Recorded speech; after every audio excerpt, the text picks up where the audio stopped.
As a leader within your organization, have you ever done a leadership development initiative only to have people come out the other side the exact way that they went in? In today's video, I want to share with you the top 3 reasons why most leadership development initiatives fail. And when I say fail, really what I'm saying is that they don't actually produce behavioral change. So, on that note, before we jump into the 3, we need to understand the mindset behind this. Fundamentally, leadership development is successful when, and only when, it actually creates behavioral change. And so when we look at it through this lens of behavioral change, we have a much better perspective because we realize just how difficult it is to change behavior. And we're talking about a group of people. So think about how difficult it is just to change your own behavior. How many times have you said to yourself, I'm gonna do this thing, I'm gonna start this new habit, I'm gonna eat this way, I'm gonna exercise every single day, and it just has never happened. And it's not just you, right? I've done it too. We've all done it. So we have to go in with this mindset and realization of just how difficult it is to change our own behavior, and realizing it's even more difficult to change the behavior of many. Once we kind of have that humility, now we can get into the 3 things to look out for and the 3 reasons why most of these initiatives will fail. Number 1, we don't consider when we're bringing people into the program if they're dealing with either a will issue or a skill issue. A skill issue means they just don't have the skill, they need to acquire the new skill, they need that resource, they need the training, but they can learn it and they can get to where they need to be in terms of skill. But a will issue is about attitude. And so we got to ask questions like, does this person really want to be there?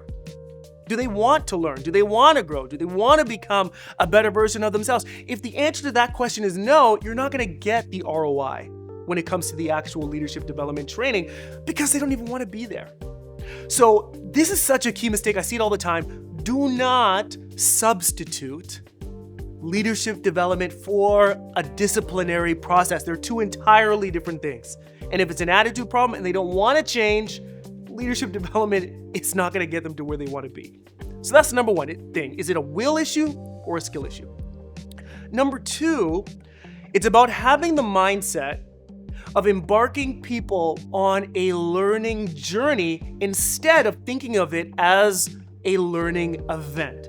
And so a learning event is a one-time event. It's a 60-minute session. It is a half-a-day session or a full-day session to help people acquire a new skill. And that's really good. That's great because you can expose people to new ideas, new perspectives. You can give them new tools, new strategies, and it's very, very powerful.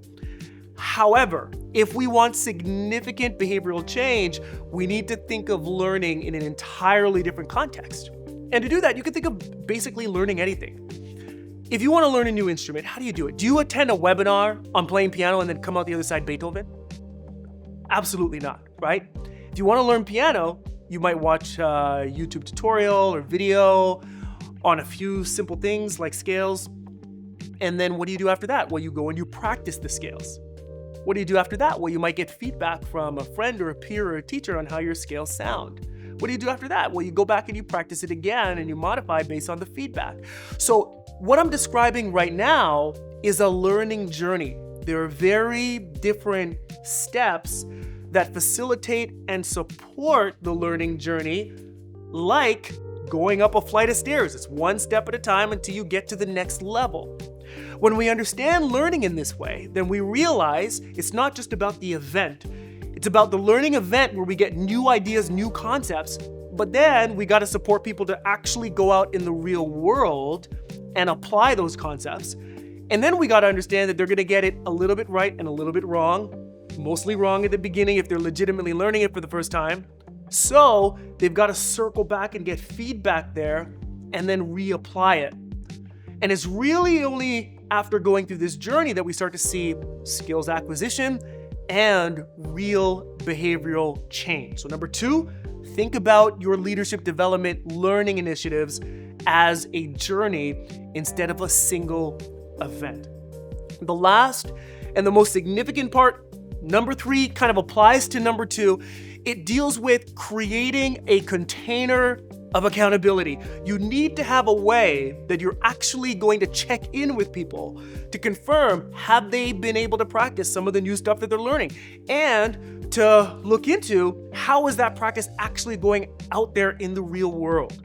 They might need a reminder, they might need support, they might need coaching or mentorship or guidance, something that allows for them or supports them in grounding the concepts that they're learning in their training to real world practical situations.